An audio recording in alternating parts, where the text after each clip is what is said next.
And are we streaming? That's the question. Okay, so now they're getting that. So what I'm doing today, folks, yep, let's go live here in a second. I just want to see what this looks like. So I'm experimenting with yet another streaming strategy, this time through Restream.io. Let me get my Amazon feed live here. And let's make sure that works.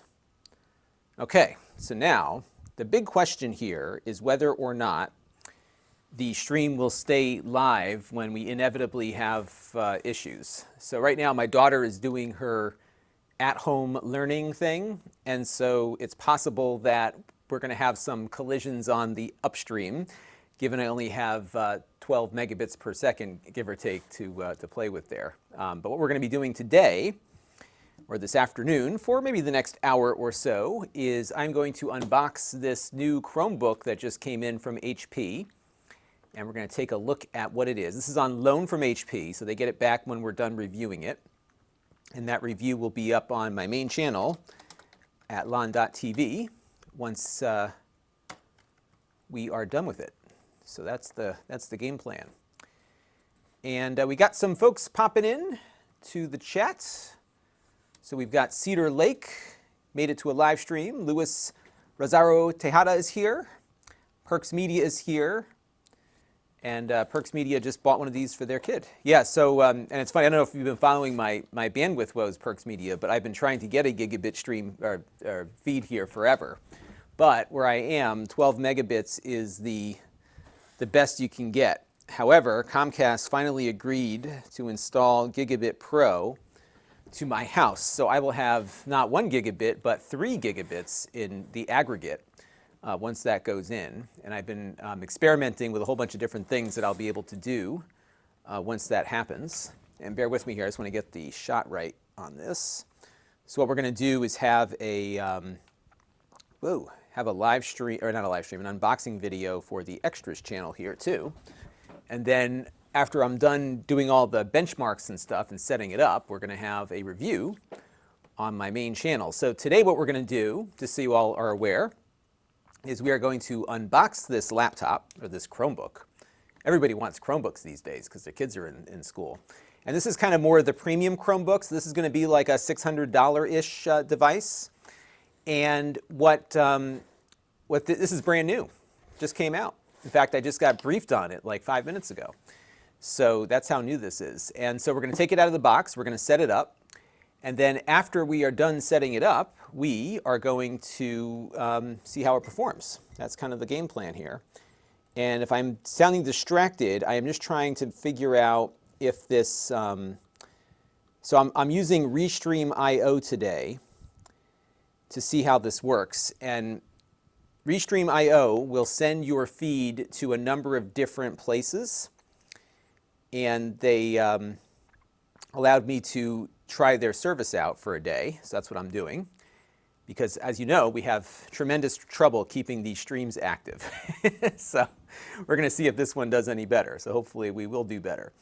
And that is the game plan. So yeah, and what I did on Amazon, if you're watching on Amazon, is I put on a bunch of other Chromebooks. So if you are in the market for a Chromebook and want something less expensive, there should be some options there for you. And what's nice about Chromebooks is they tend to work the same no matter which one you get.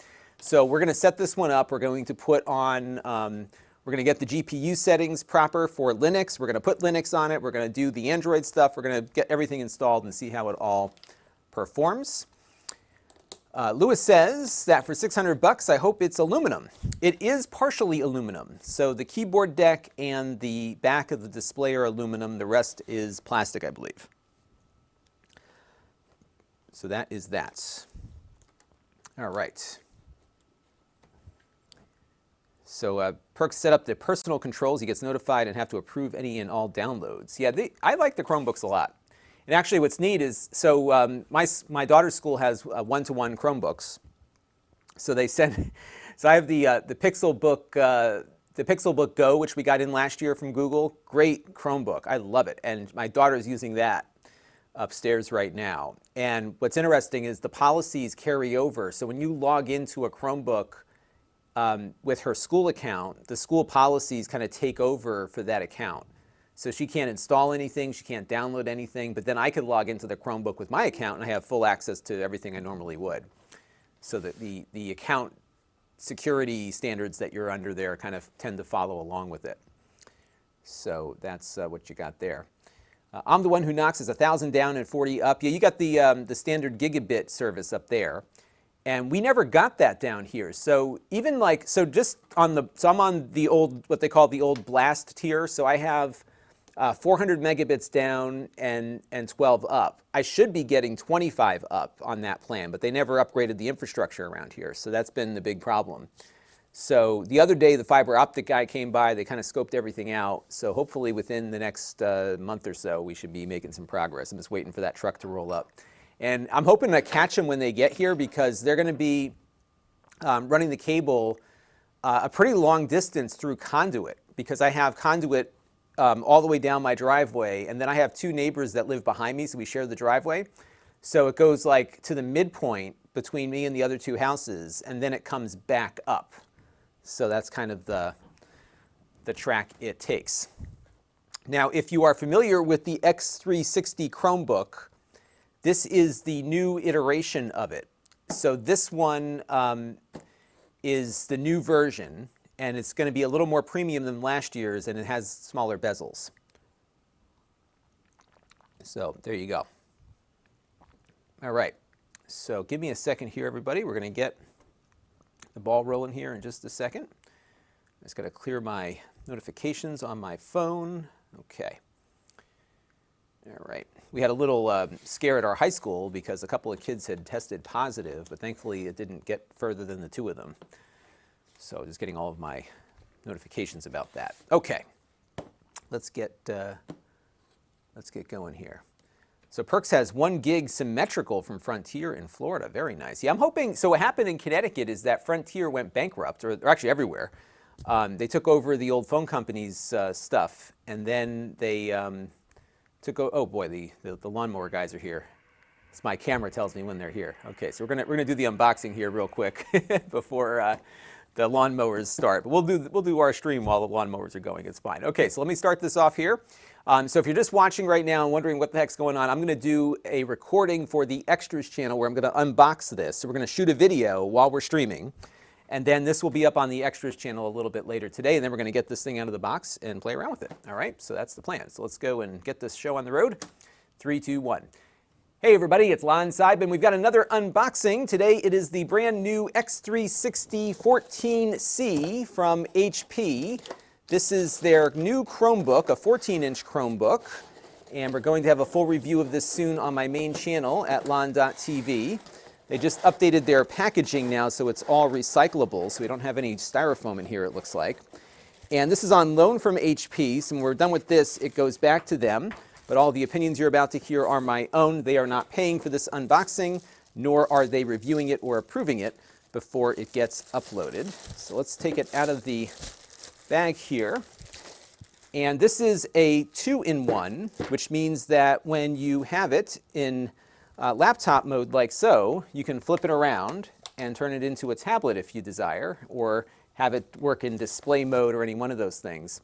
And this, of course, is running Chrome OS, and we're going to have a full review of this again soon, so you can see all the different things you can do with Chrome OS.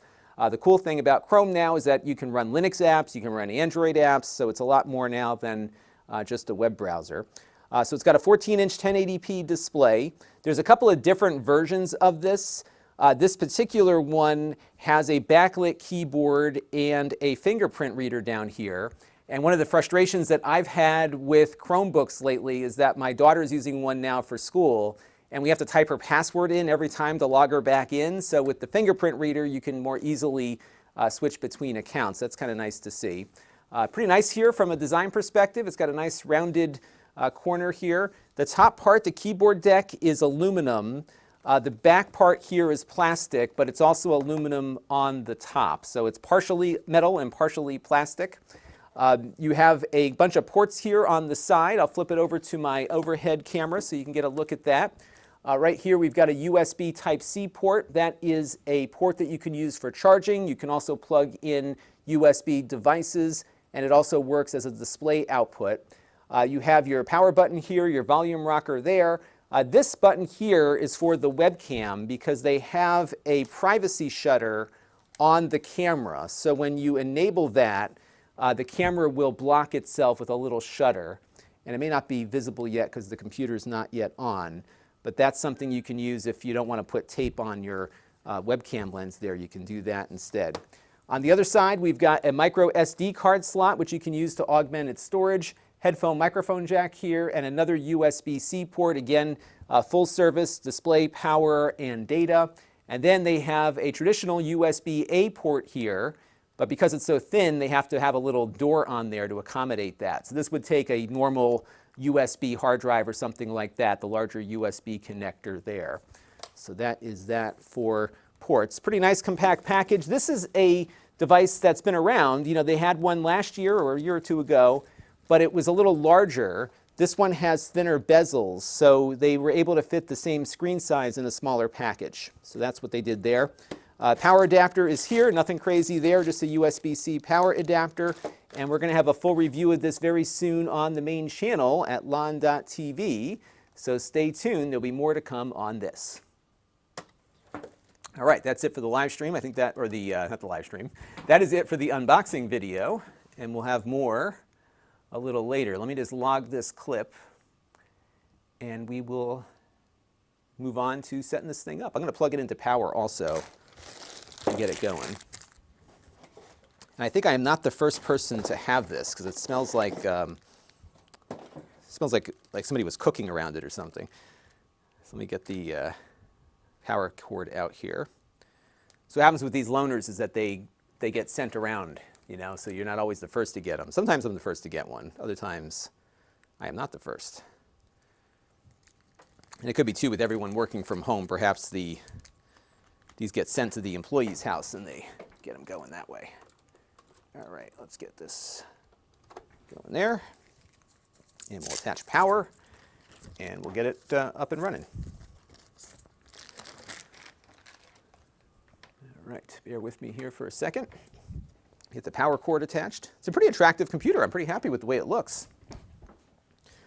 So let's get the shot a little better here. And we'll get the plastic up there.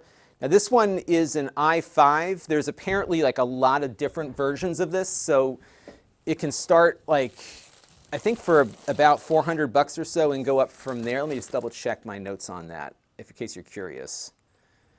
And I'll get you all the specs on this thing here too.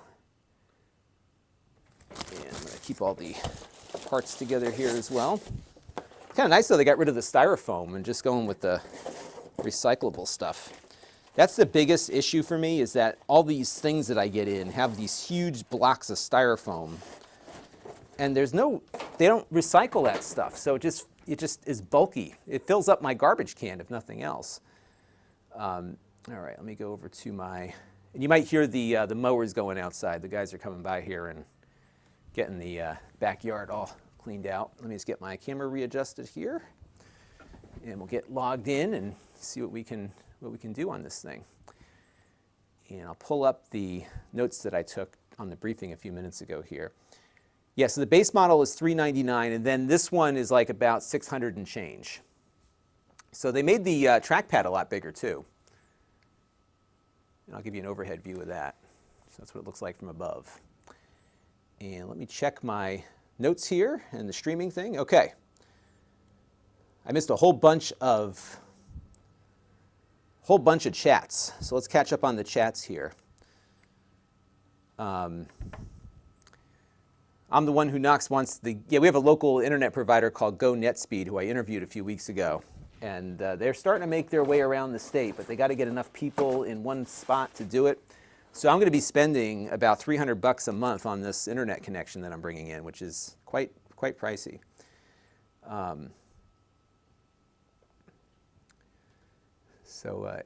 Urza Scarlett says, you turn it on like a switch, no scripty. I don't do any scripting. And sometimes like I don't do as well as I just did there. Most of the time I'm taking a lot of cuts in between things. But you know what's funny is that when you look at my videos, they look like there's no cuts. But what I do is I figure out where I can safely trim something, and then I'll start the next shot on a different image. Because when I went to college, I had a professor that would fail you immediately if you ever had a jump cut in one of your videos, and it just kind of stuck in my head that I should never have a jump cut. So that was kind of what I went with there.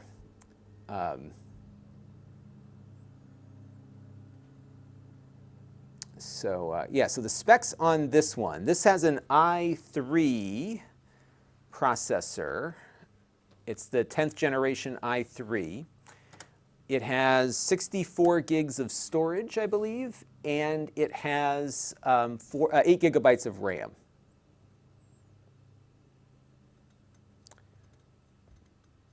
So that's what we've got there.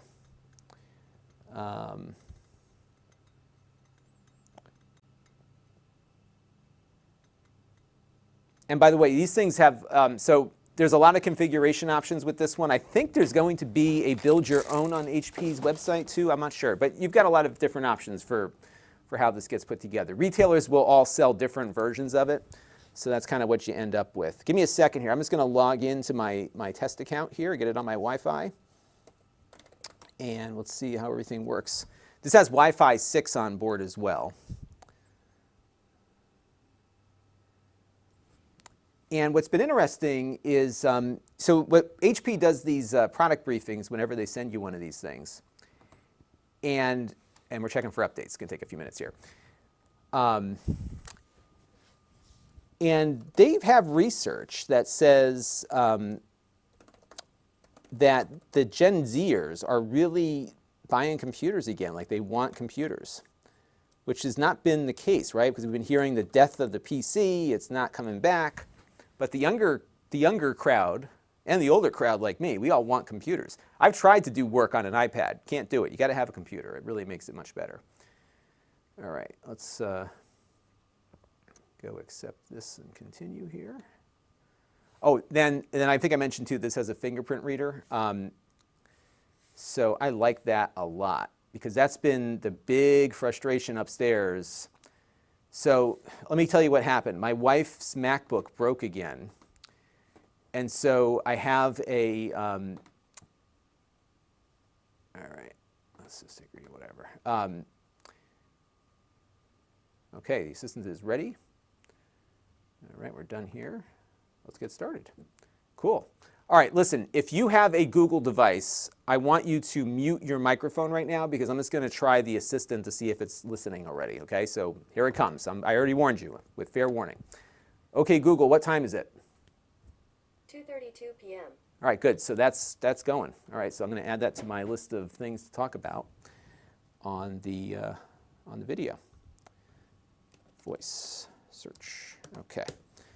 I'm just going through my production notes that I'm putting together as I look at this thing. Okay.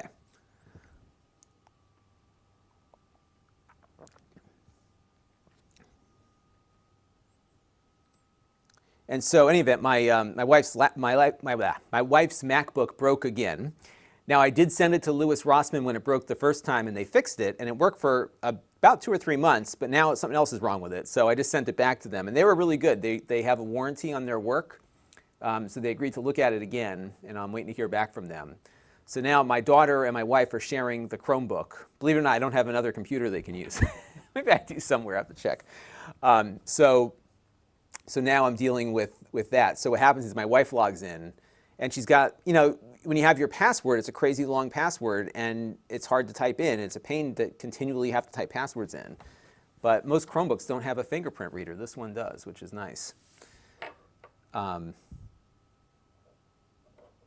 right, so now I am going to do a couple things. We're going to first make sure that it's completely up to date. And so I'm going to go over here. And what it's doing right now is it's just like going through and downloading all the stuff. So while it is downloading everything, what I like to do is go in and get the Linux stuff working. So it looks like I have it connected to Jake's phone there. I'm going to turn that off. So what we're going to do is go over, and this is the one thing about Chromebooks, when you set up a Chromebook, when you get another one, your settings just follow you. So in many cases, like with my daughter's situation at school, if she logs into the Chromebook she has at school, it's exactly where she left off when she's home.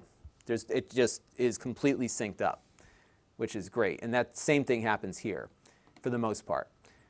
So now I'm in the Linux section, and we're going to turn on the Linux applications, and it's going to download some stuff. So we're going to go from there.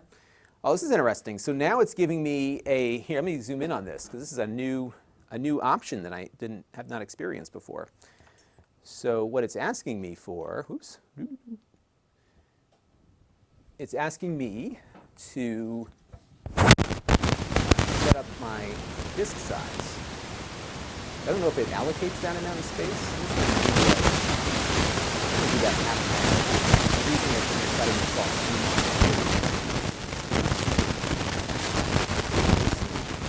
I don't like it if it's going to pre-allocate the space. I'm not sure if that's a good thing or not.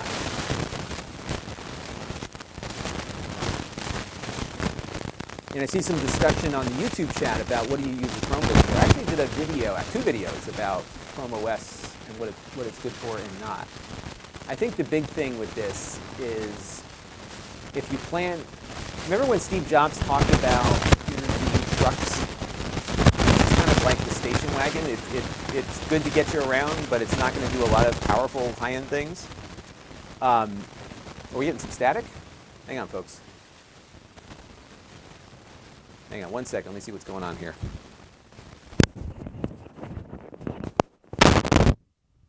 Is that better? I think I did something to my mic here. Let me know if that's better. Okay, good. I think I loosened the capsule on my mic.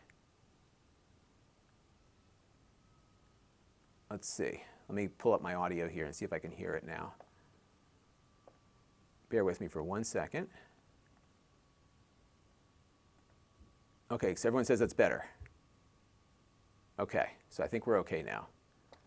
This mic hasn't done that in a while. All right, well, thank you, John K. And let me just, I'm just going to do a quick recording and just make sure it sounds okay. Because this mic occasionally gives me some trouble. So bear with me for 1 second, folks. I'm just going to do a quick recording and just make sure it sounds okay. All right, I think we're better now. That has not happened in a while. So, well, thank you everybody for helping me out there. Let me go. Yeah, let me check on the YouTube video and see what happened there. I can watch the Amazon one. So bear with me here, everybody. Oh, I can't go back on the Amazon one. Well, the good news is it's fixed now, right? So I think we're okay. But good. Well, thank you, John K. and everyone else who pointed out the mic problem. And hopefully that doesn't continue. So now and what's going to be funny is this is going to bother me for like the next week, because if it's going to like go off on me again, I'm going to be very upset with my microphone. Let me just check something real quick. And it's funny, you know, like if anything's going to fail, it's going to be the microphone, right? And we're in 2020. Everything should just work perfectly. Good. Well, thank you, John K. and everyone else. I just want to hear what that sound. I'm just trying to see what that sounded like. All right. So now I'm just going to do the rewind here. Oh yeah, look at that. Wow. Okay. I'm just going to do a quick microphone.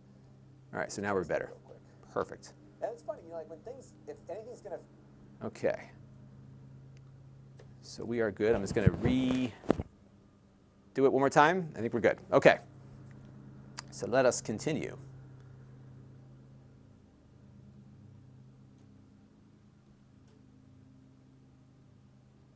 So let's continue here. Okay. So now what we've done is we've installed the Linux beta, and check it out. It looks like they've made an update to it, because now you get like this little terminal window that looks different. It's darker. And yeah, let's get that all arranged there. And we will probably, I need to check the GPU settings first. So the reason why you want to adjust the GPU settings is because you'll get the best performance. There we go. Sorry, everybody. you'll get the best performance out of this thing when you're in that, that mode. So let me go and just look up something real quick. I'm going to run my little cheat sheet here. And let's go look for GPU Chromebook. Now this does not have a discrete GPU on it, but it does have the Intel graphics. And this has the i3 processor. So what we want to do is just go in and enable that setting real quick. I just have to remember how to do that. Because I look at this like every once in a while. Okay, so hardware acceleration, let's see. Maybe somebody in the chat can remind me quicker.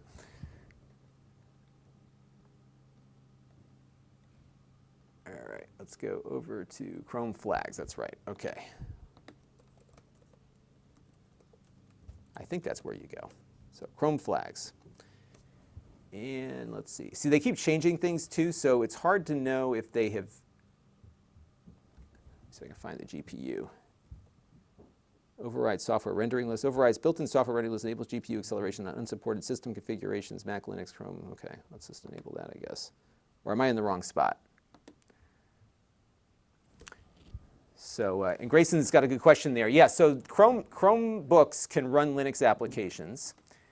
And what's nice about this is that you can basically just do your standard package installation and get access to that stuff. So for example, here, I'll just pull this up here because we're going to have to install this anyhow. So if I do a sudo apt-get install LibreOffice, that will install the full LibreOffice suite onto your Chromebook. And what's cool is that it drops an icon right on the desktop there. So once it's all done installing, we'll be able to just click on it and load it up like any other application. And it runs local. So, you know, everything you're doing is stored locally and you're running local software and it's containerized. So it's a bit isolated from the rest of the system. So give it a second here just to finish installing. And every iteration of Chrome OS gets a little better with this stuff.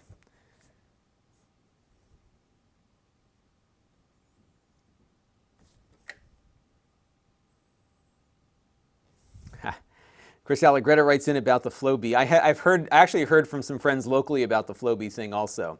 Here's what I was trying to do. So I do have a Flowbee. It's over there. And I was going to do a Flowbee haircut thing, and I really wanted to get the inventor of the Flowbee on with me. I thought that would have been really cool. But they haven't responded to me yet. So I'm going to try one more time. And maybe my next haircut I'll do with the Flowbee and have him walk me through it. So that might be kind of fun.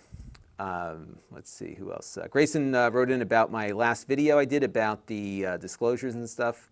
Yeah, I think it's important for people to do disclosures about these things. Absolutely. Phantom Rain wants to know, so is the Chromebook good enough for a middle school or high school student? This one, yeah, oh, this one for sure. This is kind of more of your premium kind of Chromebook. So it is definitely going to be better for, you know, definitely good for the older kids. Certainly better than what might be issued in school. The ones that we get issued out at our school are like 11-inch Chromebooks, and the one that we got is like beat up. It's like really in rough shape. But my daughter's using another premium Chromebook, the Pixelbook Go, which is a great Chromebook from Google. So yeah, these are fine for that. And they're pretty powerful. And that's what we're going to be putting some Linux apps on it, because you can do a lot more with a Chromebook. And what happened? Did that just crash on us? Yep, it did crash on us. Let's try that again. That's the one thing. Linux is still kind of beta-y, so you will get these crashes from time to time, as we just had happen there. So you know what I'm going to do is I'm going to just update the libraries here and then do an upgrade to upgrade the, oops. Oh, dpackage was interrupted. You must manually run sudo. Okay, got it. Just so it crashed mid installation, so it needs to like roll back something here. So this always happens on live streams when things go bad. So let's see if we can fix this. So Linux is still a little rough around the edges. The good news is that package Doppler data needs to be reinstalled, but I can't find an archive for it. Okay, let's just try this.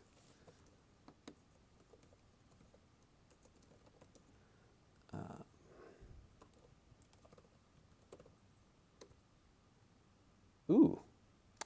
Yeah, looks like we had a bit of a little kerfuffle there. So we have to maybe reinstall this and try it again. Yeah, but this does run containerized, so that's the one good thing. So we did have a crash here, and unfortunately, package Poplar data needs to get reinstalled, but I can't find an archive for it. It's like things are not good at the moment here. Let's try this again.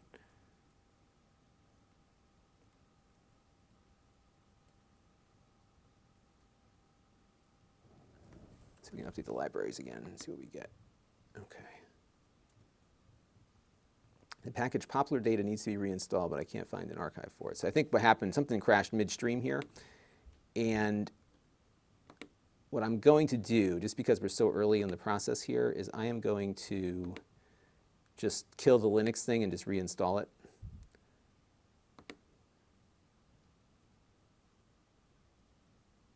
So if I remove it and then reinstall it, we should be in better shape here. Let's just do that real quick. So I'm not sure what happened there. And I'm sure some of my Linux experts might have a way to fix this problem that I just encountered. But I have noticed that is that you will see things crash on Linux frequently. And this is on, and there's also a developer channel you can go on with these as well. Getting some questions in here about some other things. Let's see, who was asking about the hinge? Somebody was just asking about the hinge. So the hinge on this is pretty good. It's got a nice tight feel to it. You know, we don't keep these long enough to know how they do over the long term, but it definitely has a good tight feel. As you can see, though, it is bringing up the bottom. So you will have to hold down the bottom when you pull it up. So let's try Linux again here and get that going. And we'll set up next. And this has changed a bit, because now, like, you know, you're allocating space, which you never had to do before. And as I mentioned, this is not a virtual machine. This is doing a containerized Linux installation. And you might hear the guys running their equipment out there. Now what I'm going to do is I'm going to bring this into my video system so I can just show you what's on screen a little bit easier versus just shooting the screen.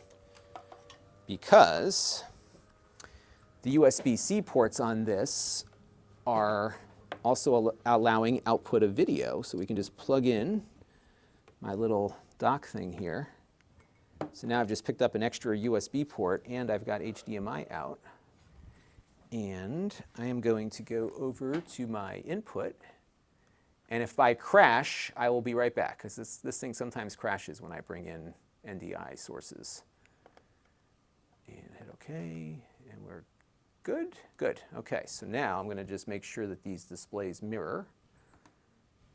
And then you can see what I see on the screen here. So let's go over to device. The touchpad is a little sensitive, the speed of it, so I'm going to slow down the touchpad a little bit. Yeah, that's better. Okay. I'm going to note that, actually. The hard part is I don't know like what settings carry over from before also, but the touchpad definitely felt a little bit too sensitive for me when I first got going here. All right, so let's go over to my display settings, and we'll get this going here. Where are the displays? Displays, here we go. And I'm going to mirror the built-in display. And now what you see is what I see. How about that?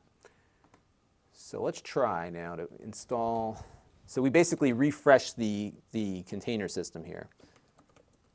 And I'm going to do an update of my libraries here, and then we're going to do the update. And then we will install this stuff. I have a feeling something crashed that maybe needed an update. And it looks like it's got a bunch of stuff that it's updating for the container. So we're going to do that real quick.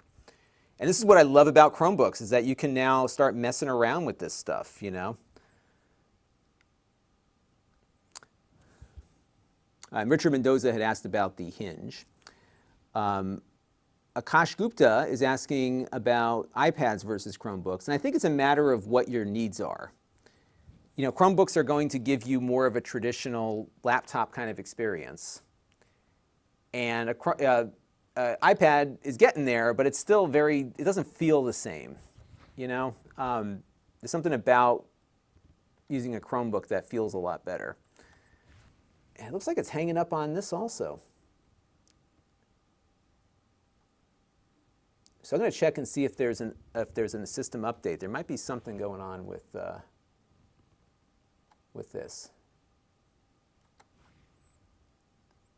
So we'll let that run for a second.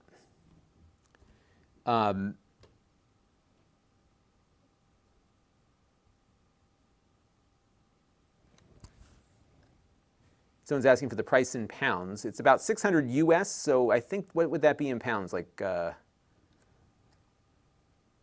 or 500 pounds? Or was it the other way? I can't remember. Somebody do a Google thing and help Bungalow Bill out there. Yeah, I think we've got an issue here. This is locked up. Unpacking Pearl, which this should have been done a lot quicker than that. So I think this might end up crashing again. And it could be a couple of things. One is that we could have an update that I haven't installed yet. So let's check that.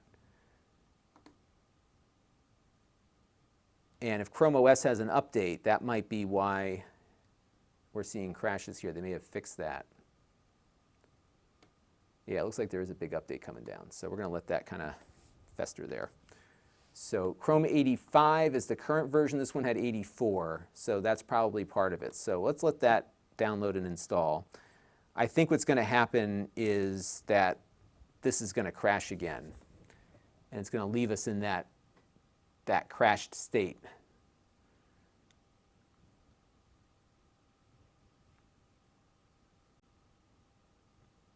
So we'll let that finish up here. And usually there's a bunch of updates that get installed when we first get going with one of these.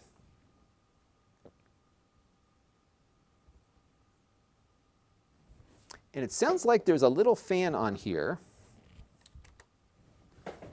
It is very quiet. It actually makes more noise when I lift it up. So you've got a little vent here on the bottom. And then it's exhausting through, let's see where it exhausts. Yeah, it exhausts through the back. So there's some vents on the back there that it spits the air out. And this is like your standard, you know, Intel notebook i3 10th generation chip on there. The Tam Man wants to know if I have any updates on my gigabit service. Nothing yet. I am still waiting for the Comcast guy to come back, or actually the contractor guy to come back. And so the process is they've got to get the fiber to the house, and then once it's here, they're going to leave it out in the backyard over there, and then they have to bring in people to bring the wire inside, and then they have to bring the wire splicers over to splice the fiber, and then after that, when everything is connected, then I guess the Comcast network people come in and do the final termination and everything. So it'll be a little bit longer.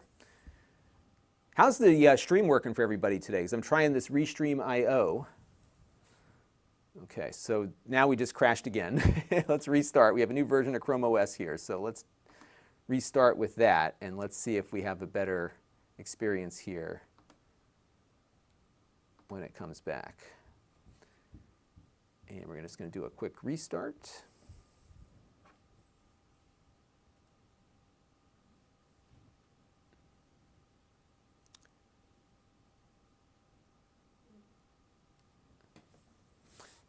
Grayson says the ARM Chromebooks are more efficient. They are more power efficient, but what I'm finding is that a lot of the mid-range Chromebooks and the higher end ones are going with Intel just because they're ultimately more powerful for a lot of this stuff. That might change at some point in the future because we're seeing more powerful systems on the other side. Now I'm going to try to log in with my fingerprint right now, but I don't think it's going to let me in because it's a reboot. So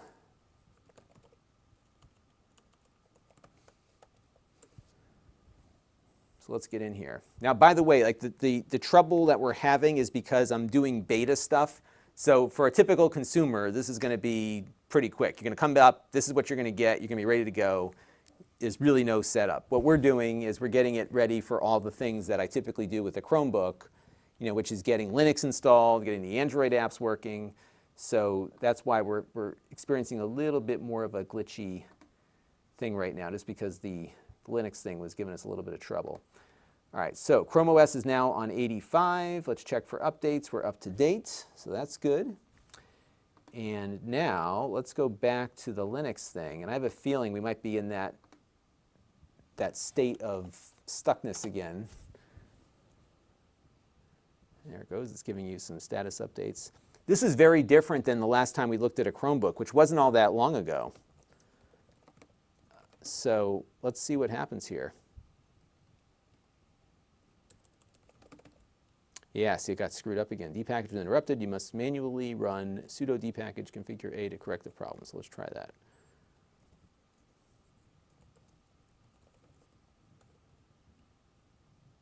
All right, so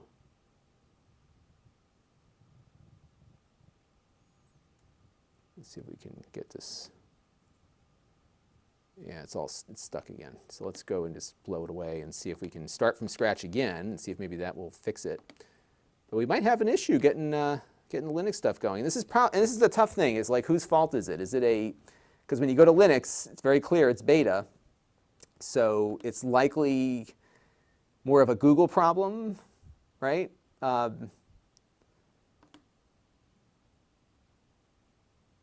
see if we can restore it here. Restoring from the lead, okay. So I guess you can keep backups now, so it takes images of what you did before. We don't have a backup right now to play with. That's pretty cool. You can take an image of your container and just roll it back. So that's pretty neat. And then you could conceivably, carry that over to other Chromebooks. That's the beauty of containers. I just started playing with Docker on my Synology NAS. I've been really fascinated with Docker, and I'm starting to figure it out. All right, Joseph Sakata says that the stream is very stable today, which is great. Christos Demetriadis, hope I got that right. I'm sure I messed up that name. Yes, it does have the Bang & Olufsen speakers. So we could, in a minute, try out some YouTube safe music and just see how it sounds. We'll get to that in a minute. Let me get my my Linux thing installed again. And it's actually already different than it was before, because before, I think it was bringing up this slider by default. But I'm going to allocate like 20 gigs for Linux. Let's see if this works a little better. I have a feeling we might have some trouble with Linux on here. It seems like the package installer is getting frozen.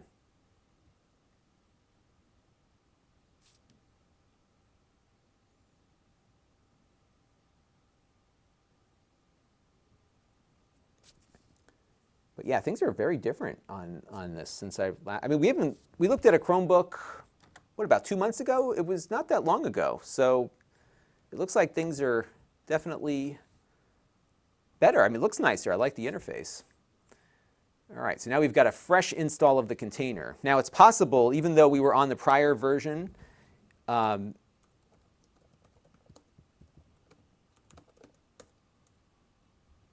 it's possible that we're going to have the same problem here, because this is probably downloading the same container that it was using before.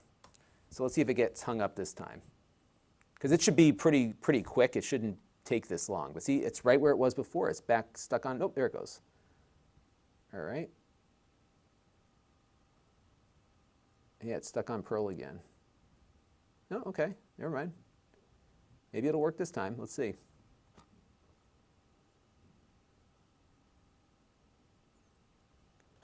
So let's let that run. This is more encouraging because it's making progress. And what I did here is there's a container image that they push down to the Chromebook. And that container is like a snapshot in time. So there are constant updates to all of the open source libraries that container is using.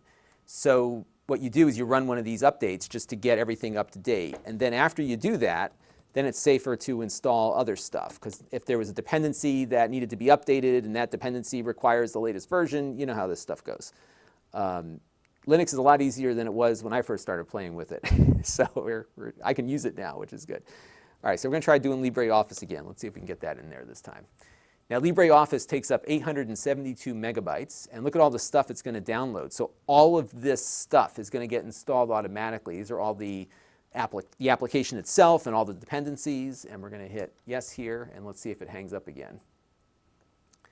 But this looks like it's going better than it was before.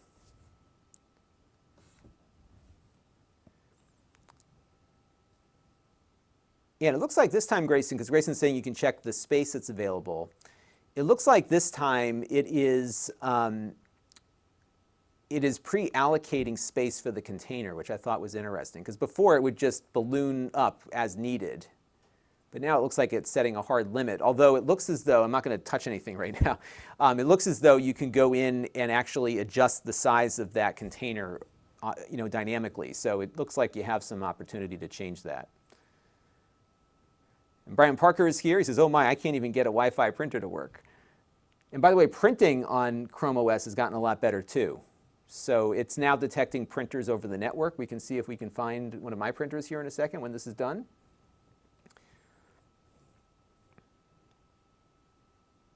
And what I like to do in my reviews is that about 80% of the review is oriented towards consumers. What's the consumer experience? But the other 20%, I like to explore some of the other features that Chromebooks have, because we did have somebody on the chat who didn't know that you could do this on Chromebooks as part of this is the official Linux system that you can install on just about any Chromebook. In fact, most Chromebooks made in the last 2 or 3 years have this option, and it's just sitting there waiting for you to play with it.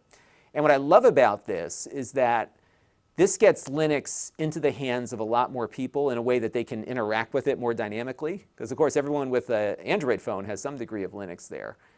But this is something where you can do coding, you can learn Python, you can get into really anything that's out there. You can just install most of the open source libraries that exist, which is great. You could even do containers in containers. You could install Docker on this container and run containers inside your Linux container if you wanted to. So lots of good stuff. Travis Rhodes loves him some Linux terminal. Yeah, I think it looks pretty nice now on the Chromebook. It's got its own little Chrome window now. It looked different before. And I'm going to be doing a video on this because I finally how things have to click before you really understand them.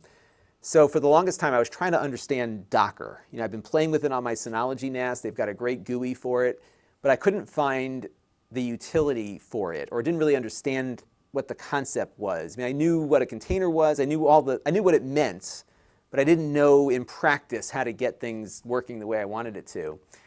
And one of the things that I'm doing to prepare for this new internet connection is figuring out a way that I can start decoupling myself from all these different cloud services that I'm using, partly because I got a subscription for everything. I've got iCloud and Google Drive through the Google Suite we're using for the channel.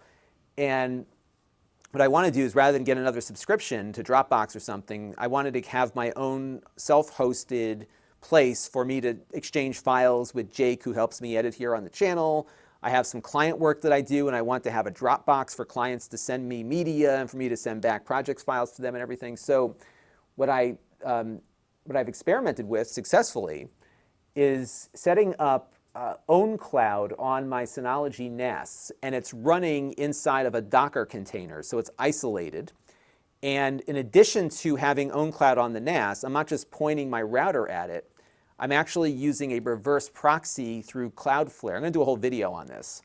And so there's a secure connection, and the connection is not directly between me and the recipient or the participant. it goes through Cloudflare. So there's an additional layer of security in the sense that Cloudflare is able to provide some, some degree of security on the connection. Looks like we're done here.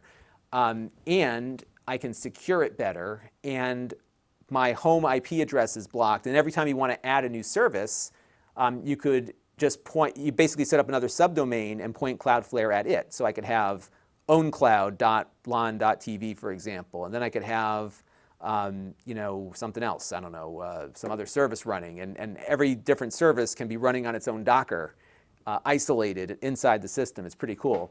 And then once you figure out how to get all of your directories mapped to it, when there's an update, you just blow away the Docker container and then just reinstall it. And then because your files are on the file system, when you put the Docker back in, it just pops back up and it just works. And that was my big accomplishment last week. All right, so now we have LibreOffice installed. And what you'll see here is a word processor. It looks like Word, right? But it's not. It is LibreOffice. And they have that. They've got a spreadsheet. And this is all running locally on this Chromebook. So you have essentially the ability to run Linux applications alongside your Chrome OS applications and alongside your Android applications. Isn't that cool? And it does require some command line initially to get things going. There are some things that you can install to make this process a little easier with a GUI and everything. But if you understand Linux, it's really, really nice. And if you don't understand Linux, it's totally safe because you can't break the computer. It's running in its own isolated container. And if you break the container, you just reinstall it. So it's not, it's not the end of the world. So it's pretty cool like that. So let me go and grab some YouTube music because there was some question about the speakers. So let me go to YouTube Studio. I may not have a YouTube account. Yeah, I don't have one on this one. So let me grab some music on my other computer. Actually, I could just play one of my videos. Let's do that. So we'll do my 4K. Yeah, this is one of my, by the way, I didn't realize how bad the experience on YouTube is for people that are not on YouTube Premium. It's gotten awful. Like, look at this. And my friend Dane Golden made a really good point a few months ago. He said, the advertising, like they have this whole advertising system. So you've got the pre-roll ads, you've got the mid-roll ads, you've got these ads. But then they put this other thing on top of that, right? It's crazy. But I have to say, YouTube Premium is worth every penny. All right, so let's turn the volume up here. I don't hear anything. Oh, you know what? It's going through the HDMI. So let me see if I can figure out how to reroute the audio. Because we have the audio going through the display. And I want the audio to go out the speakers. That should do it. The phone works. Enjoy. It's pretty loud. You can't hear it because it's going through my mic, but yeah, it works.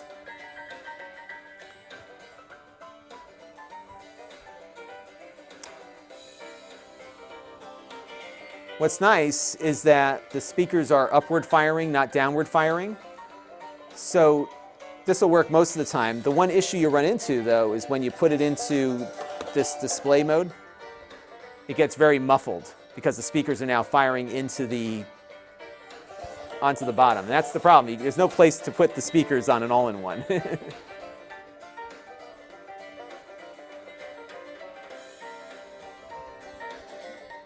Yeah, not bad. Hey, look at that. It's bringing up our live stream next. Isn't that funny? So we can actually, this is going to be like real meta. We can watch me watching myself. Don't overpay for Best Buy. Wikibuy. Okay, let's get rid of that. Okay. There you go. So yeah, the speakers are okay. It's not, I don't want to say they're tinny because they're not, but they don't have a lot of bass. So you probably would want to connect your headphones to make it sound better. Okay.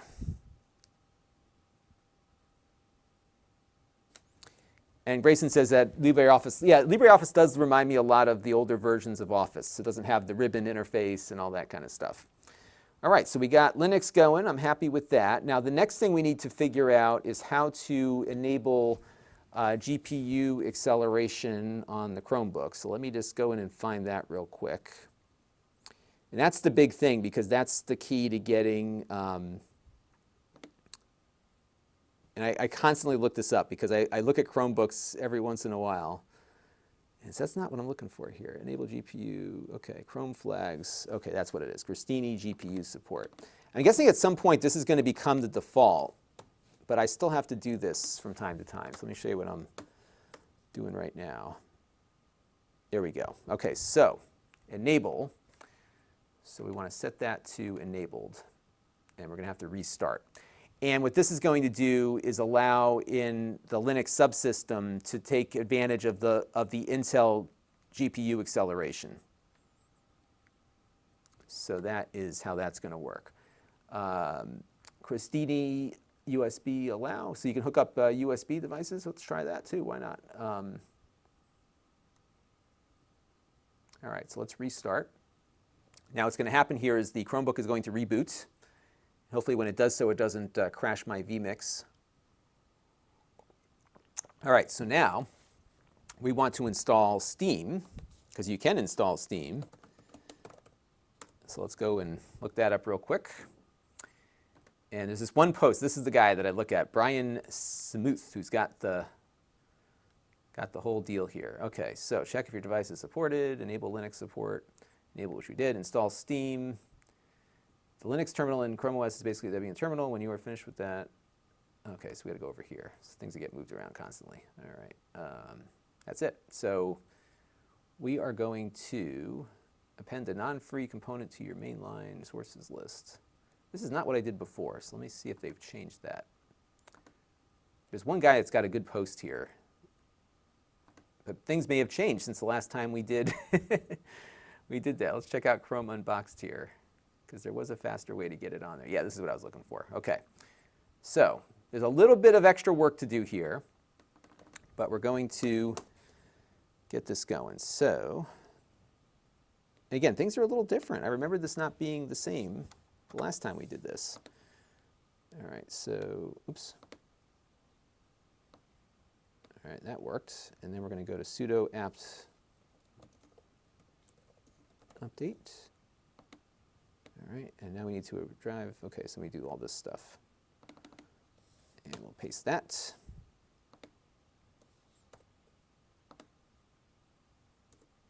And this is installing some of the dependencies that we're going to need for Steam to get in there. Is that it? That might be it. Oh, it's putting Vulkan drivers on. Let's see. Okay. Are there print locker? Okay. Let's go back through this. Where's the Steam thing? How to install Steam on a Chromebook.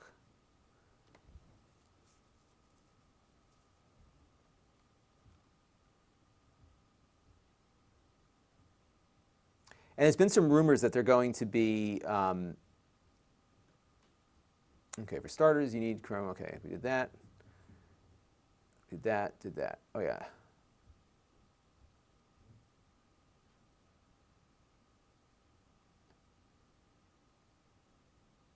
Oh, they want us to go to Steam directly and pick that up, huh? Interesting. I'm telling you, this is crazy, because this is not what I did just 2 months ago to get this working here.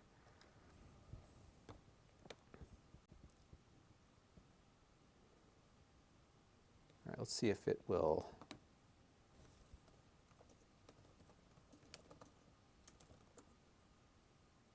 Yeah, it's not finding that. Okay, so let's go to Steam and just download the Debian file.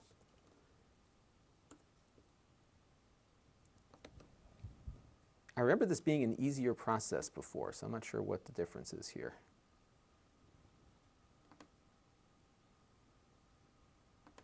Okay, so we're going to move this. So here's something interesting. So now we're going to move this over to the Linux files.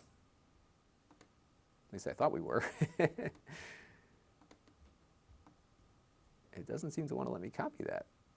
That's very odd. All right, so let's go back here and see if we can figure out.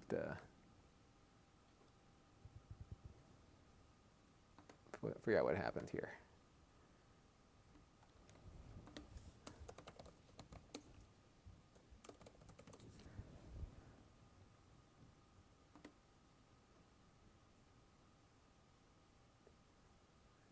Give me 1 second. How to get Steam and Chromebook devices? I want to use the Android app. Use the Linux app. Okay, so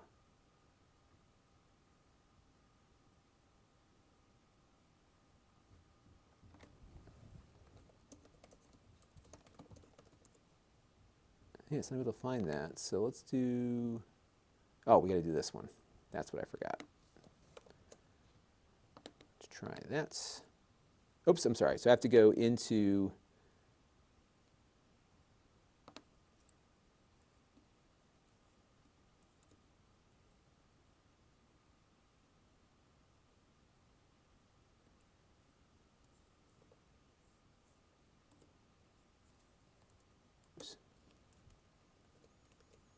bear with me for 1 second here, folks.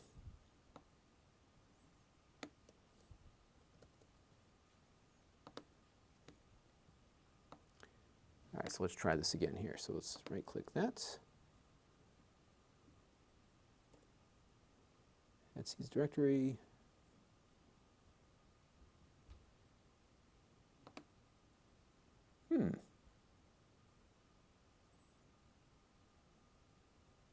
Something has changed because Steam used to be a lot easier to get this going. Let's try another one here. All right, we know how to do all this stuff. Okay. Enter the following command in the terminal window. You can copy and paste it out or enter. Okay, so let's do. So this is what we just did before, but it wasn't taking it. Let's try it one more time. Yeah, so it's giving me Etsy's directory.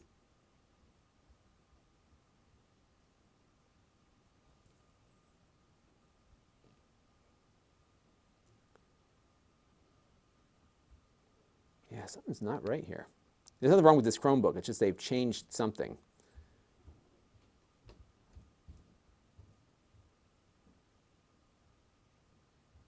All right, this one says guaranteed, but that's an older article. So let's go back. Where's that guy that did... let's try this again here. Now, by the way, you can do this on an Intel Chromebook, but you can't do this on a ARM-based Chromebook.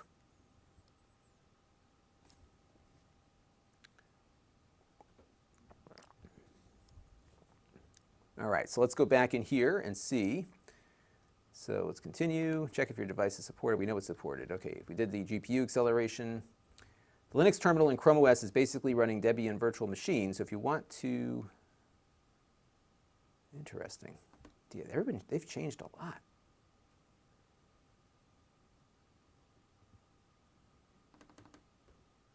All right, so let's go in and just edit this. And Chris Allegretta, we're going to load up some Nano to get this done here real quick. So we're going to go into, oops,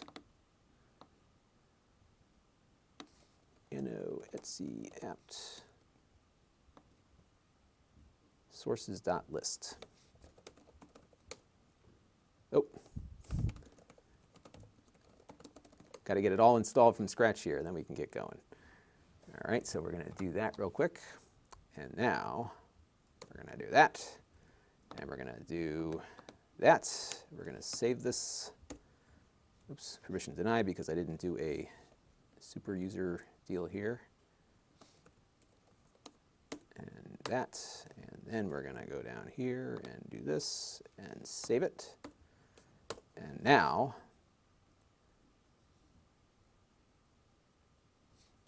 I think I did the architecture thing, so let's do another update. And cannot open lock file, permission denied. Oops. All right, look at our package list here. All packages are up to date. Apt, sudo apt install. Yeah, this seems to be a little bit more than I remembered doing before, but it looks like we're getting to the same outcome here. So that should get us going. I agree. And in goes Steam. All right, we're making progress.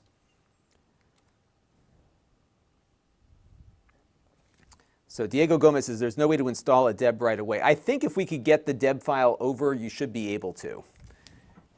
And for whatever reason, it wasn't letting me drag the file into the Linux thing. And there could be some permission that I didn't set before, so that could be part of what was going on.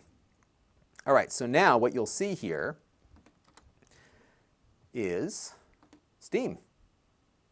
And it's going to load up. Now remember, we don't have a fancy gaming powerhouse here. So this is an i3 processor.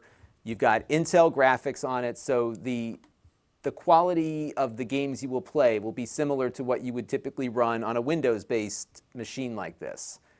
And let's see, did it not start? I might just reboot this thing in a minute. So you're not, don't expect a lot out of it, is what I'm saying. Let's see what happens here. I may reboot just to get a fresh start here, so let's do that real quick.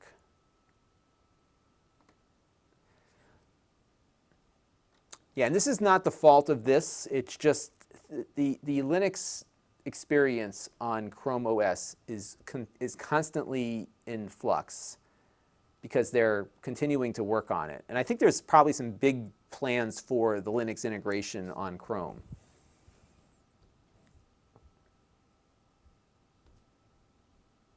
And Grayson says Steam does take a while to start, so it could be that I was just a little impatient with that. So hopefully it will come back up again. And one of the cool things about Chromebooks is that they boot up super fast. So here we go, and you are in. It's that quick. And let me just log in real quick. Oops.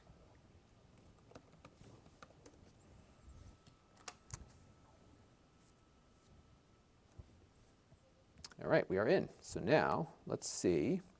And it's going to take a little bit longer to load Steam now because it has to boot up the container, and then it will do its thing. So let's see if we get it to boot this time. Here it goes. Now it's installing the update. Akash says I should start a Telegram group. You know, it's funny, I've tried different types of groups over the years for the channel, and the only one that's ever gotten any traction has been the Facebook one. And I think it's just ease of use to get into it. I've tried Reddit, we tried a whole bunch of other stuff, I tried my own thing. It's hard to get people over to that stuff. And I think it varies based on the location, so that could be part of it, but Facebook has been the most successful group that I put together. All right, so now Steam is extracting. Now remember, we're not going to run Quake or Doom 3 or whatever the heck it is, Doom whatever on this thing. This is not powerful enough for that. But we could run, some of the retro-inspired games. Basically anything that would run on an i3 and has a Linux version should do okay here. And if you really wanted to get crazy with this, you could install Wine on the Linux container, and you could conceivably run Windows applications within reason as well. So there's a lot that you can do with this functionality.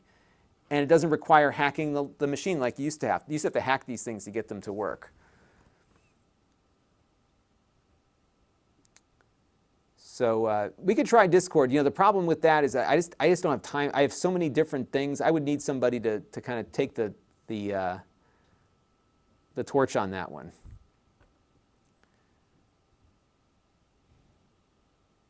Okay, so now we've got Steam. So I'm going to log in to my Steam account. And let's get that going. And I need to do my little thing here.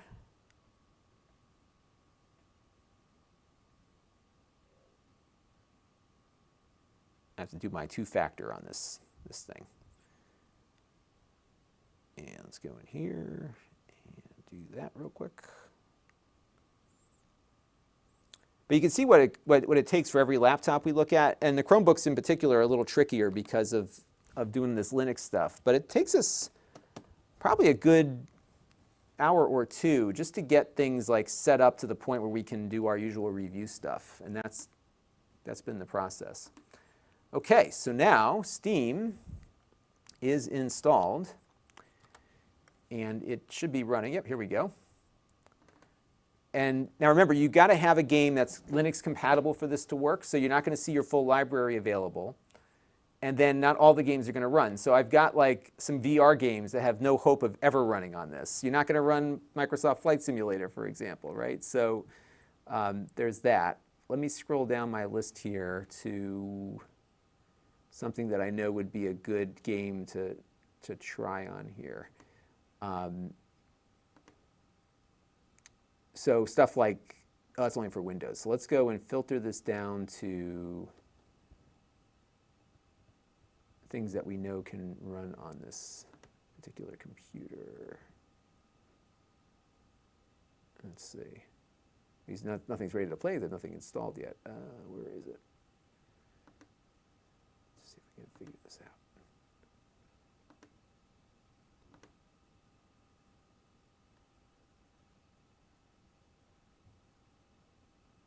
There used to be a way just to get the Linux out. Is this it here? Yes, there we go. Show only games that can run on Linux. Let me show you what I'm looking at here. Okay, so can't play this because it doesn't work on Linux. So let's go down to just my big list here.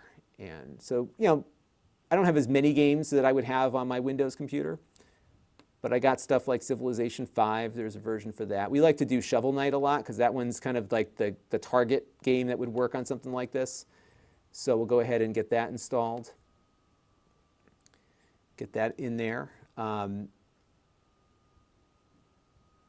But again, the things that would require a beefier system with a real GPU, you're not going to run very well on here.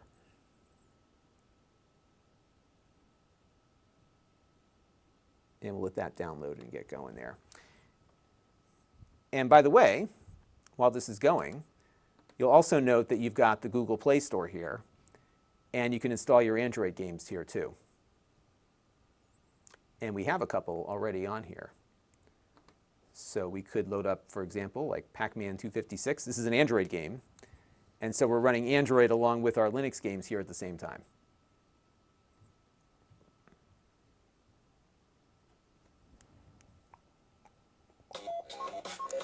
That is loud.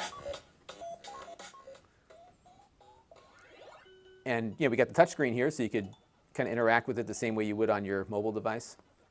This game works with the game controller also. And I have to admit, this is like an addictive little Pac-Man game. It's kind of like a never-ending level. And it's all about score. And what you want to try to do is get a...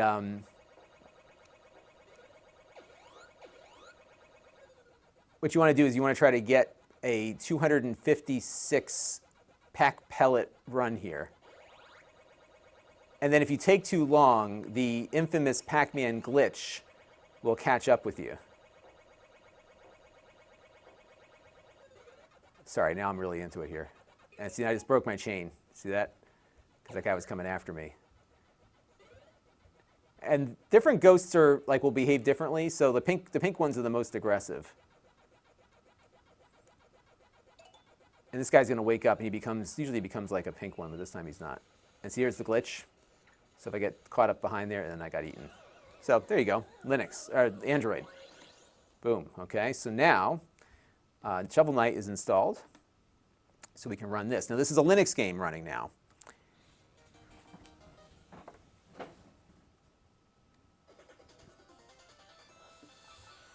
And we'll just set our options here. I do want to do, so make sure on 1080p.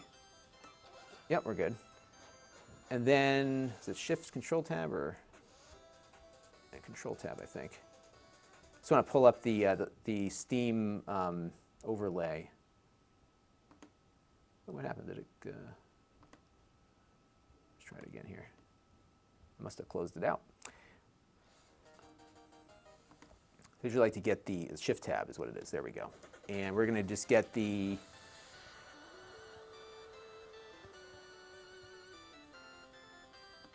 frame counter in the upper left-hand corner. Let's go in-game. Okay. Doesn't always show up. Here it is. Okay, perfect. Okay, so now we've got the frame counter there. And it may be hard to see, but it's running at 60 frames per second.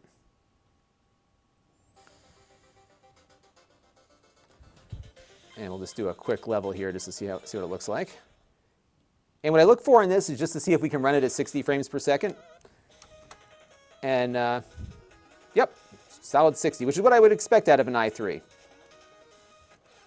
So it works. Good. All right, so that's good to get that installed. I like to get these installed to do the review.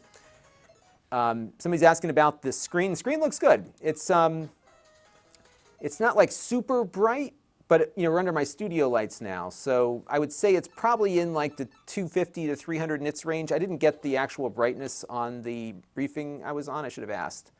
But it looks commensurate with other machines around this price point. So it looks pretty good.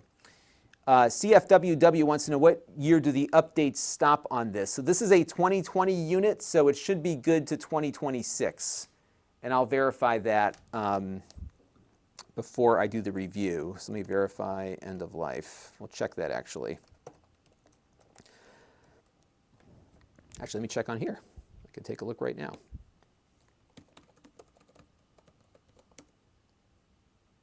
All right, so here's the auto update policy. And we'll go to HP. Sometimes I get these things in before they even get on this screen here. X360 14, oh, it goes to June of 2028. That's the expiration date on that one. So that's good. So they went a little bit longer, 8 years. So June 2028. So there you go. All right. And I have another game request in here too. So let's see what we've got. I'm not going to do too many more games here.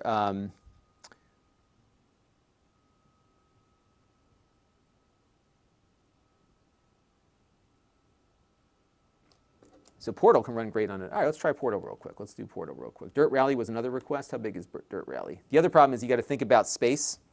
So how big is Dirt Rally? So that's, yeah, we can't even fit that on here. So Dirt Rally is 40 gigabytes. I could probably get it on there, but I didn't even know I had this game. What is this? Is it like a another Demolition Derby game? I love that stuff. Oh, it's more of a, oh, it's a dirt thing. Okay. Because Demolition, what do they call it? Oh. Whatever the name of the game is, the Demo Derby one is great. I bought that on early access. All right, let's do Portal, depending on how big it is. Yeah, I don't have that gigabit connection, so you guys would all be waiting here all day. So let's install Portal. Portal's 7 gigs. So we can maybe start downloading that. I wanted to run my speedometer test. You know what? Let me do that first. And then we'll try out something else. Okay, so now what I want to do is, first of all, make sure we are all up to date, which I think we are. Nothing is installing. And what I'm going to do, just to be completely safe here, is we're going to restart the computer. And we're going to run my benchmarks on this before it gets too late here, so I don't forget to do that. Portal's about 7 gigs, so we should be able to get that going. All right, so let's turn it back on again. And yeah, it's been a while since I've played Portal. I think it said I last played it like 7 years ago.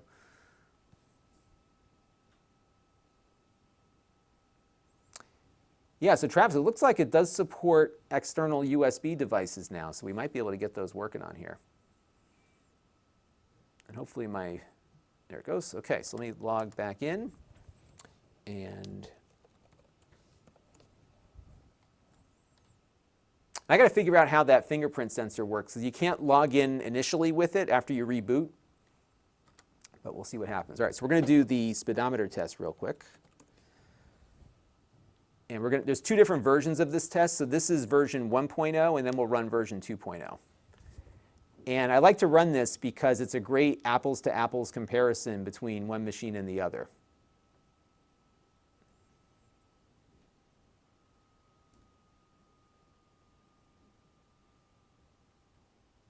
And we'll let it do its thing here.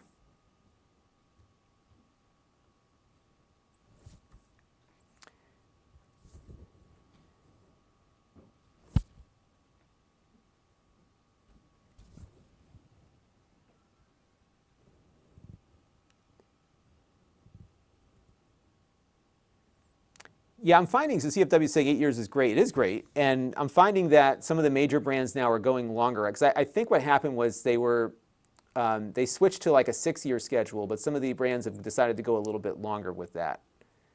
And I think that makes sense. 8 years is a good long time. 5 years, not so much, right? So that's good. And what this is doing is basically running a test of JavaScript to see how fast it can process it. And that's normal for it to do that. So we got a score of 199, and it also gives you the margin of error on the test as well. And this is 1.0, which I think is, let me check this real quick. I think that's pretty good. So I'm going to pull up my benchmark sheet. By the way, if you want to see my benchmark database, you can go to Lon.TV/benchmarks, and that will bring you to the page that I use to record scores. So yeah, this one did pretty nicely. It comes in, it's pretty competitive with some of the, the larger, more expensive Windows laptops out there. So this is and I got to put the process, this is an i3, I just forgot the exact processor, so I'll put that on a little bit later. HP Chromebook x360 14C. And I just I'll add the processor later to it. Again, Lon.TV/benchmarks if you want to see what my benchmarks are. So 1.0, we got a score of 199.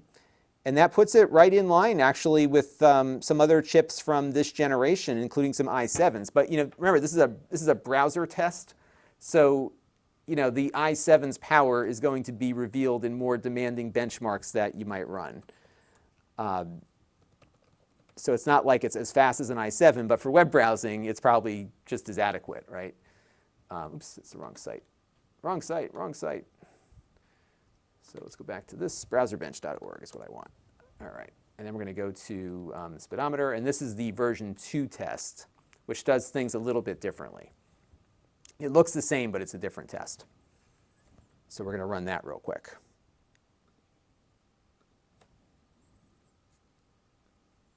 Mike B wants to know, can these run Zoom? Yes, they can run Zoom. And there's actually 2 different ways to run Zoom on these, because you have the Android app you could download, or you can do it through the browser. So you have a choice as to how you want it to run.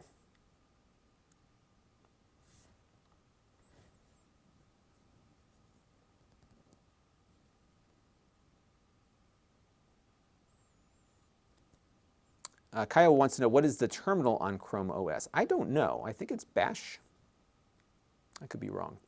R2K Sports, does this have eMMC? Yes, it is an eMMC. This one has 64 gigabytes of eMMC storage, but they go up to 128 gigabytes.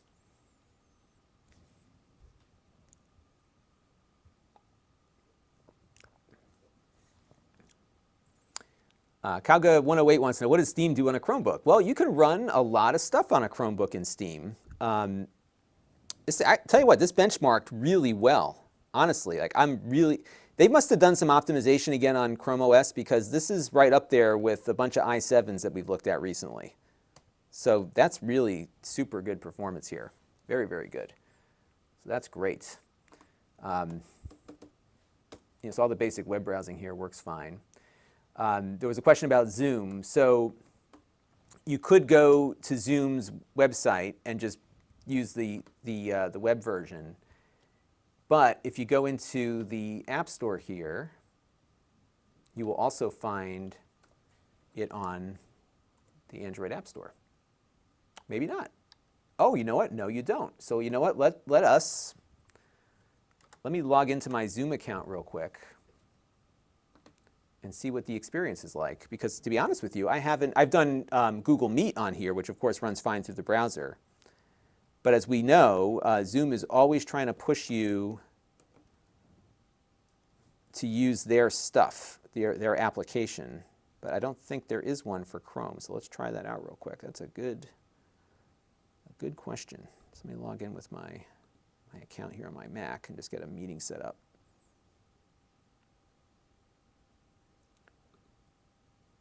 All right, so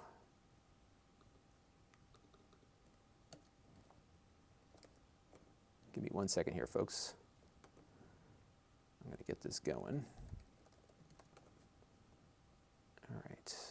So I'm just going to connect to this meeting real quick and see what happens.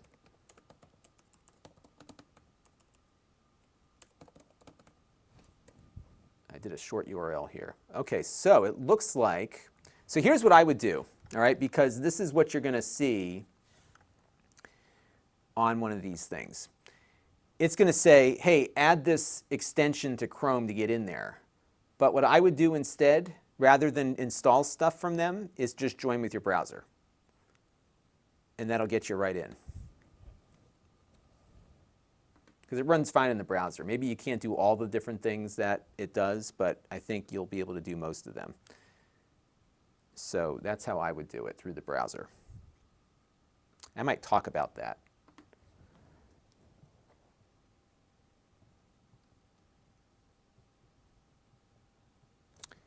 Yeah, because I try to avoid that. So for example, like as far as installing software. So for example, like my production computer here, I don't like to install anything on it but vMix, right? So if there's an opportunity to use a web browser version. And what's funny is that Zoom and all these different meeting platforms, they all have a browser version that works fine.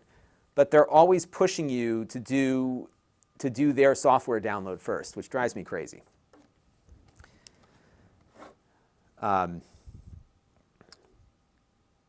Grayson, thank you for the Super Chat contribution. So only one of the two things behind me is a Mac. This is the Apple IIgs, which I'm going to do a live stream soon because I have some parts, some parts for it that I want to install to get it working again. But the other one is the Mac SE30, which back in its day was a rocket ship. For sure. So yeah, I think this thing's working pretty nice. This is a nice Chromebook. There's not much to do on a Chromebook after you get everything installed. I mean, you can play all your Android apps on it and stuff, but you know, it's a web browser first and foremost. But again, the Linux stuff I think really adds a lot to the experience. R2 Sports says the software client is normally more feature-rich for whiteboarding and sharing, etc. Yeah, it is, but you know, like I think for a participant, because this is what bothers me, is that they require the download of the client. And if you're a participant, like look, if you're hosting a meeting, sure, I think there's some reasons to have the software installed. But for the participants who are only coming in occasionally, you know, they're downloading the Zoom software, and now they've got some old version of the software sitting on their computer for who knows how long. It won't update until they try to go back in again, right? So if they, now granted now where we're using Zoom a lot, then I could see that update happening more frequently. But there were some issues where there were some software vulnerabilities on the client that were sitting on these computers. In fact, one was a Mac exploit. And because people weren't logging into Zoom regularly, that exploit was just sitting there, right? So that's been my thing. Oh, Stadia. Yeah, you know what? I don't know if I have a Stadia account anymore, but you know what we could try? Let's see if I still have it. It might be on my other account.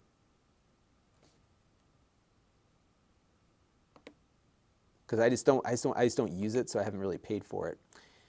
But what we should try is, what did we use that last time? I wonder if that xCloud thing is working yet.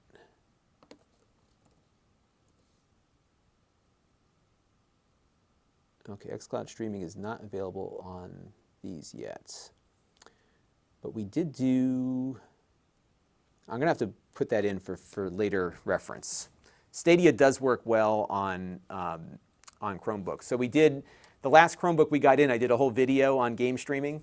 So that one's going to be a good reference. Stadia is going to be great on this, no question, for sure. But I should think about a game streaming demo that we could do. Oh, you know what we could try? We could try GeForce Now. Let's do that real quick. GeForce Now. Because I have a GeForce Now account. And now you can do it on your Chromebook. So let me just accept this and log in. Let's do that real quick and see how that works.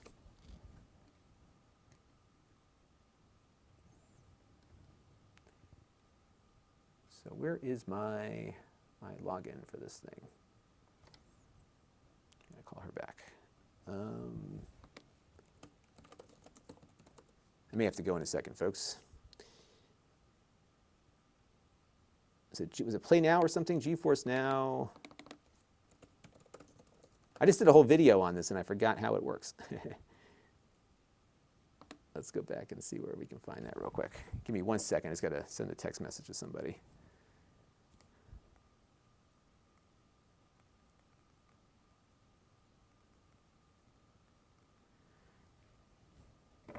All right, let's go. On all of your devices. So I'm already joined. Let me just click Join Today. So I'm already logged in. See if it brings me to the login screen here. Yeah, so I already have my account set up here. So I'll log in with my Google account. Jeez. All right, we'll test that out in a minute too. Let me see if I can get in this way.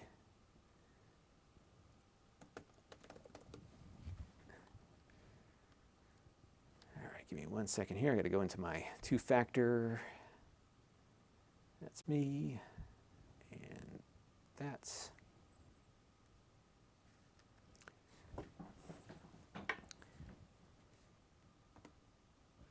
I got a request here to review an Asus laptop. Yeah, I got to get in touch with Asus because they've got a bunch of stuff that I do want to try.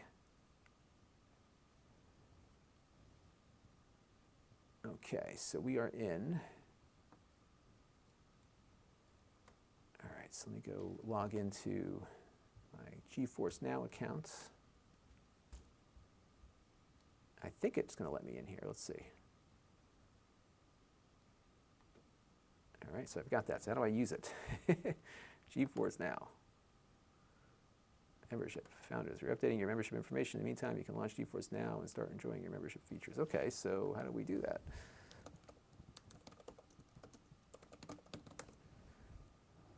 This shows you how often I'm using this. I should use this more.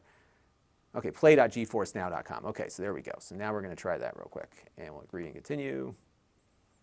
And yeah, so I can load up anything that's on my accounts, but I have to log in again. So let me log in real quick. And then we'll get going. Bear with me for 1 more second, and then I will get into my account.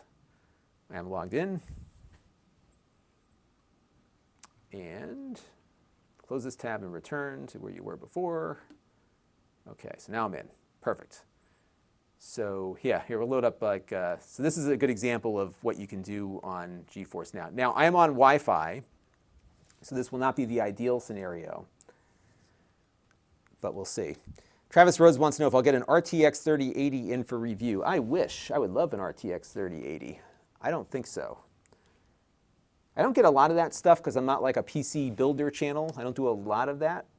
But if I have a need for one, so I anticipate when I move over to 4K that the GPU inside of my system here may not be enough to handle all the different things that I'm going to be pushing it to do. Because right now with 3 1080 streams going in, my performance, so I'm using about, maybe it might be able to handle it, I don't know. So I could see myself upgrading to that if I need to. Recipe Bob, thank you for the super chats. He's on YouTube Premium, no commercials. Yeah, I'm telling you, it's a great experience on YouTube Premium, for sure.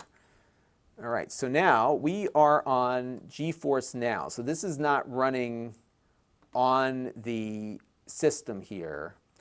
This is running on the GeForce Now servers.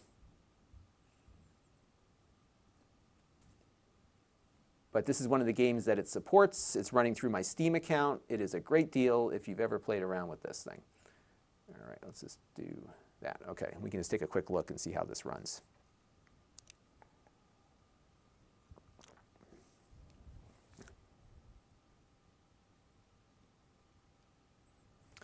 All right, so let's get going here. And I forgot how to play on the keyboard. But there you go. And what's nice, it seems to be, this is over Wi-Fi, so it seems to be doing pretty nice on the Wi-Fi. It would probably be a little bit smoother on my Ethernet connection. And don't forget, I'm also streaming out only at 30 frames per second. So it's going to look a little less smooth than it otherwise would be. Because I'm looking on screen right now, it just has it's a little bit more fluid versus what you're seeing on screen here. This is called Wreckfest, and this is like I was a big fan of the Destruction Derby games on the PlayStation, and this is like the spiritual successor of that, but it has some awesome physics and stuff. But it looks great. And like I said, this is you could do this on a low-end Chromebook too, because really what you're looking at here is, for the most part, streaming video. It's just very low latency streaming video, so it has to be able to handle the bit rate that comes through. And again, that's why Ethernet's always going to be better for this. But you could easily do this on these Chromebooks, and it works really nice on Google Stadia too. It's all the same. I mean, they're different systems on the back end, but the process of streaming the game to your machine is identical for the most part.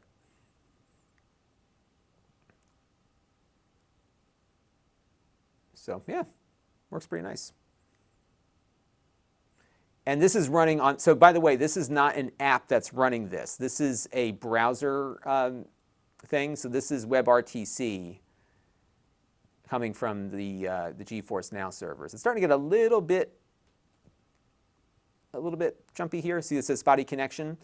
And that is due to the fact that I'm on Wi-Fi. So right now upstairs, my daughter is on her Chromebook most likely. Now, she might be done now, but my mother-in-law is up there, and my wife is up there, and my little one is watching stuff on her iPad. So the more saturated your Wi-Fi gets, the more degraded the connection on one of these game streaming servers is going to get.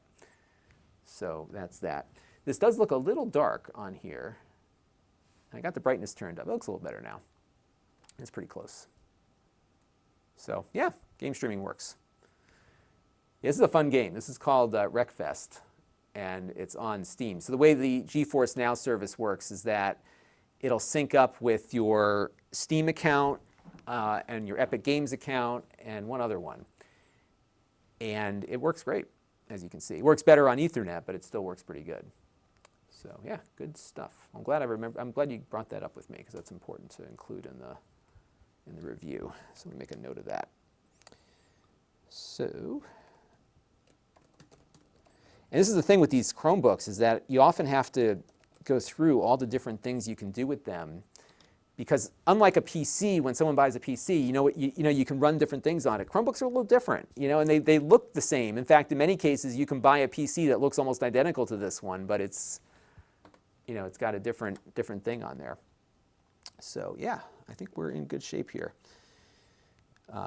Yeah, Grayson, this is a super fun game. You got it, Wreckfest. Works great.